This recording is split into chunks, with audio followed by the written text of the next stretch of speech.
ரஜினியை சந்தித்து விட்டு வந்த பிறகு, ஒரு இயக்குனரா அவர் போய் ஒரு உச்ச நட்சத்திர நடிகரா இருக்கிறவர சந்திக்கிறதுல எந்த தப்பும் இல்ல. அவர் சந்திச்சுட்டு வந்து முதல்ல எக்ஸ்லயும், முகநூல்லயும் 2 படம் வருது. ரஜினிகாந்த் அவர்களும், அண்ணனும் நிக்கும்போது. அது ஒண்ணும் இல்ல. அதுக்கப்புறம் பார்த்தா கொஞ்சம் ஜூம் பேக் மாரி வந்தா, ஐயா ரவீந்திரன் நின்னுட்டுருக்காரு. அப்பவே ஒரு சின்ன அச்சம் ஏற்பட்டது. அதற்கு பிறகு அண்ணன் மறுநாள் குடுத்த நேர்காணல்ல, "என்னங்க நீங்க போய் ரஜினிய சந்திச்சிருக்கீங்க. இவரு ரவீந்திரன் துரைசாமி ஏற்பாட்டுல போட்டிருக்கீங்களாட்டுக்குது.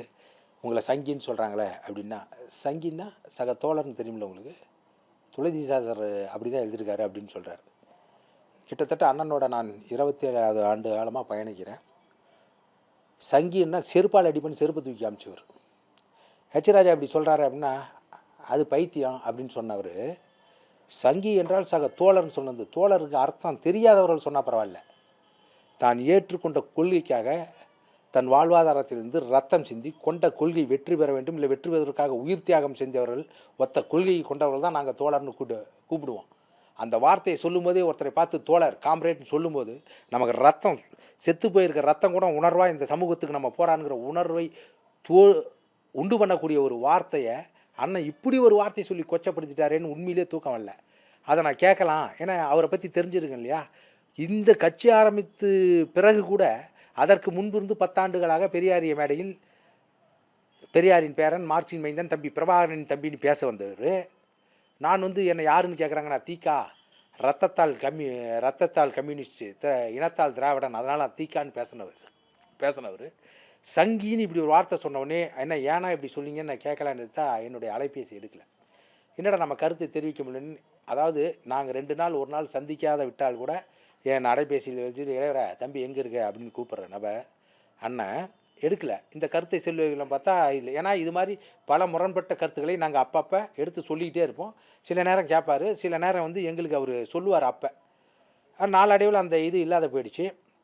இந்த கருத்து ஏன் சொன்னீங்க அப்படின்னா எடுக்கல. அப்போ நான் வந்து ஒரு முகநூலில் கருத்தை போடுறேன்.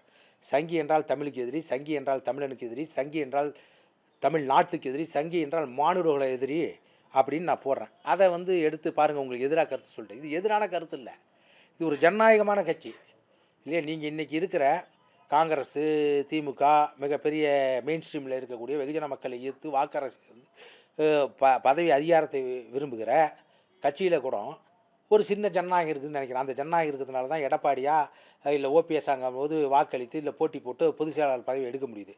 உங்களுக்கு தெரியும், கொஞ்ச நாளைக்கு முன்னே திமுகவில் கே.கே. நகருடைய தனசேகரன் அவர்களுக்கு எம்எல்ஏ இது வேட்பாளராக கொடுக்கணும்போது அவர் போய் அறிவாலயத்துக்கு முன்னாடி நின்று சண்டை போட முடிகிற அளவுக்கு அங்கே ஜனநாயகம் இருக்குது. உடனே நான் இதை வந்து திமுக சொம்பு, திமுக கண்ட காசு வாங்கிக்கலாம் கூட எங்களுக்கு சொல்லுவாங்க. இதில் இருக்கிற ஒவ்வொரு வார்த்தையும் நான் சிந்தித்து எழுதியவை. எதுக்காக இது சொன்னால், அங்கே கூட உங்களுக்கான ஜனநாயக உரிமை இருக்குது. ஒரு கிளை செயலாளரை எனக்கு தெரிஞ்சு என் சின்ன வயசில் எங்கள் ஊர் ஆத்தூர் பக்கத்தில் பெத்தநாயகமலைன்னு ஒரு கிராமம், அங்கே ஓலப்பாடிங்கிற ஒரு ஊரில் ஒரு சின்ன கிளை செயலாளரை அங்கே இருக்க மாவட்ட செயலாளர் தன்னுடைய சொந்த செல்வாக்கை பயன்படுத்தி போட்டார். உடனே கலைஞர் மீதும் அன்பழகன் மீதும் அவர்கள் வழக்கு தொடுத்தார்கள். இந்த அளவு இருக்குது. ஆனால் ஆக சிறந்த ஜனநாயகத்தை கட்டி எழுப்பி இந்த தமிழக மண்ணில் தமிழ் தேசிய அரசியல் நிறுவோம்னு இந்த துவக்கிய கட்சி எந்த ஜனநாயகமும் இல்லை